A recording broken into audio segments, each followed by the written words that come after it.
Alright guys, welcome to the section on the numbers. If you watch the video, I'm going to have to subtitle this or caption this so that any mistakes I make will be in the caption. Numbers are not my favorite thing to deal with, but they're such a huge part of fly fishing you can't avoid them.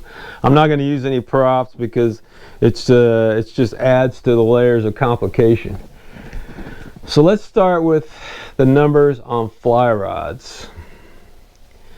On a fly rod, you can go from a 000, which is the thickness of a pencil or maybe a little less than that, to even smaller at the tip. Very tiny rod for very tiny fish, usually mountain streams and very small fish and tighter situations usually. You want to match your number of your rod no matter what, that may be closely or relatively closely to the fish you're going to be fishing with the most. So when you go to buy a rod, think in terms of if you're fishing for bass, you need a certain, I'll get to that number, or if you're fishing for sunfish, you'll need a certain, and I'll get to that number. And then if you're fishing for tarpon, you'll definitely need a certain different rod. So 000, and we'll just skip through 0, 0, and all that in ones. Typical 2, 3, 4, 5, 6, 7, 8, 9, 10, 11, 12. If you're starting out and you get hooked on this, you're going to find a way to fill in those numbers with different rods for different purposes. Many of the reels, they will have a specification on them, a number on them that goes for like a 4, 5, 6 rod, or a 3, 4, 5 rod, or a 2, 3 rod. So the reels size down just like the number goes down. They size up like huge for a size 12. You can even get 14. Now whether you choose to go odds or even, that's up to you, or whether you want to fill in all the blanks, that's also up to you. Each rod as you go up is thicker and heavier and capable of casting further, breaking the wind a little bit more depending on actions, and we'll talk about, when we talk about rods, actions. And that's how rods work, just once over easy. Reels too, that takes care of that. Now fly lines have to match the rods. Typically they're much better about matching up now than they've ever been in the history of fly lines and rods. So for a 2 rod, a 2 line, for a 3 rod, a 3 line, and so forth. That's what you want to do. Those numbers match up. And it gets more complicated after this, I hate to tell you, so put on your thinking cap. Lines match, not a problem. You know, there are exceptions, but not very often anymore, so we won't even go into that. However, when you get into leaders and flies, then it gets complicated. A leader has 2 different types of numbering systems, and they're rather subjective to companies, although generally standard. Boy, if you can understand that, you're better than me. There's an X, and a 2X leader, the number 2, X, is heavier than an 8X leader. So the numbers go up, but the circumference of the tippet of the leader goes down.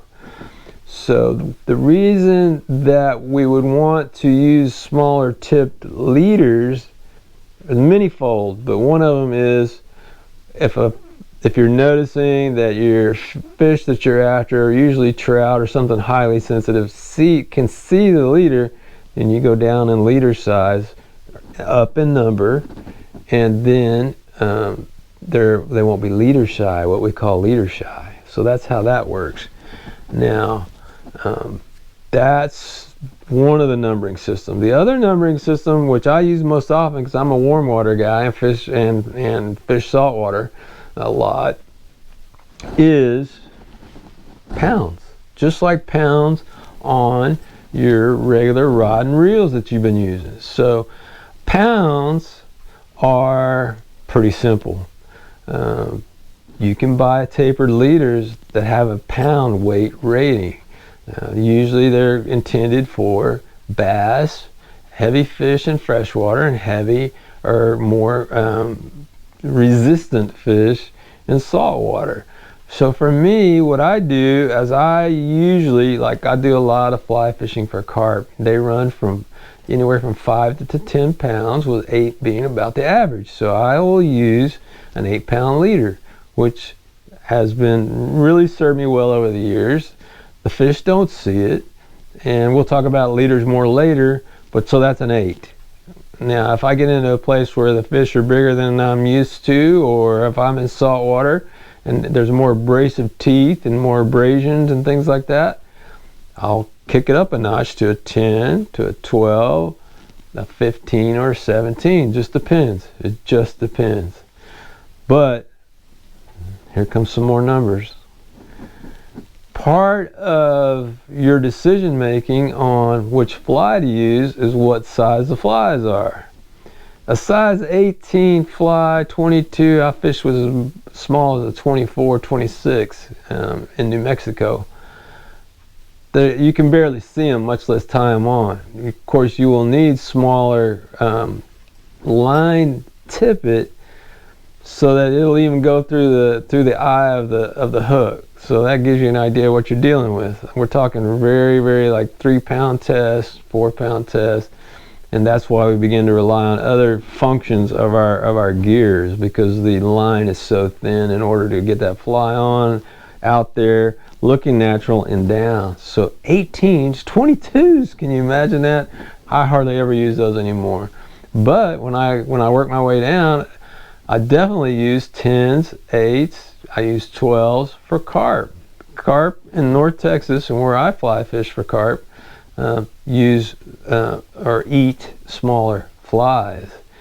Now when I start working my way down to a 4 and a 6 and a 2, progressively bigger, let's go start big to small, 2, 4, and 6, in a clouds or minnow, a bait pattern, I use those day in, day out for fishing for bass and sand bass, and for striper and other more fish like that are bait oriented. And then what I will do, and what you got to do, is match the size of your fly to the size of the bait that you see around, number one. Number two is, you can't be throwing a giant fly on a 2-weight rod, because it won't work. It'll stress the rod, it won't cast properly, it won't work. So there's limitations on fly size and rod size everything has to coordinate.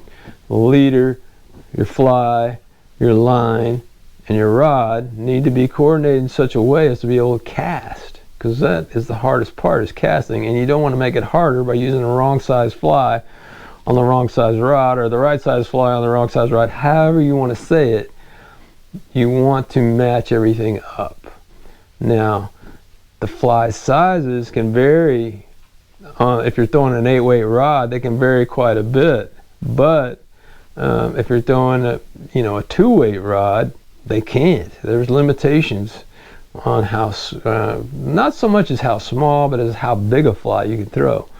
So keep that in mind. Those are the numbers. Man, that's rough, but I'm gonna, hopefully the subtitles or captions or whatever I put down on the bottom will kind of clarify anything that I just said, because that's the hard part. It just gets better from here. So tune in next for the rod. Now we're gonna go over rods and what they're all about.